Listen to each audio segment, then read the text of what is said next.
नमस्कार दोस्तों। आज बाजार में एक बड़ा नाम चर्चा में है, BSE लिमिटेड।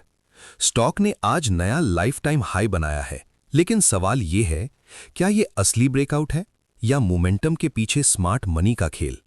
आइए आंकड़ों और चार्ट दोनों को समझते हैं। सबसे पहले नतीजे क्या कहते हैं। BSE ने Q3 FY26 में मजबूत प्रदर्शन दिखाया है।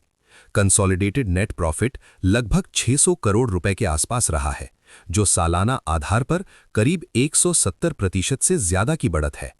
रेवेन्यू फ्रॉम ऑपरेशंस में भी करीब 60% की ग्रोथ देखी गई है। इस ग्रोथ के पीछे सबसे बड़ा कारण है डेरिवेटिव्स ट्रेडिंग और ट्रांजैक्शन चार्जेस में तेज बढ़ोतरी, यानी अर्निंग्स ग्रोथ ऑपरेशनल मोमेंटम से आई है, सिर्फ अकाउंटिंग एडजस्टमेंट से नहीं। अब आते हैं चार्ट की सच्चाई पर। ध्यान से देखें, BSE का स्टॉक पिछले कई महीनों से स्ट्रॉन्ग अप ट्रेंड में है। एक इंटरेस्टिंग पैटर्न बार बार दिखता है। जब भी स्टॉक 200 SMA के आसपास आता है, वहां से स्ट्रॉन्ग बाउंस देता है। इसका मतलब क्या है? लॉन्ग टर्म इंस्टीट्यूशंस इस जोन पर एक्यूमुलेशन करते रहे हैं। लेकिन आज की प्राइस एक्शन थोड़ा अलग है। प्राइस ऊपर गई, लेकिन वॉल्यूम उतना स्ट्रॉन्ग नहीं था। मार्केट की भाषा में इसे कहते हैं प्राइस अप वॉल्यूम डाउन। इसका मतलब हमेशा गिरावट नहीं होता, लेकिन यह संकेत देता है कि बाइंग मोमेंटम थोड़ा धीमा हो सकता है। अब सबसे इंपॉर्टेंट हिस्सा, लाइफ टाइम हाई के आसपास दो चीजें होती हैं। 1. मोमेंटम बायर्स एंट्री करते हैं, FOMO. 2. Early investors partial profit booking करते हैं। इसलिए अक्सर स्टॉक कुछ समय के लिए रेंज में कंसोलिडेट करता है। अब बिजनेस एंगल समझिए। BSE का core business, stock exchange operations, अभी भी सबसे बड़ा रेवेन्यू ड्राइवर है। डेरिवेटिव सेगमेंट और mutual fund platform star MF growth का बड़ा इंजन बने हुए हैं।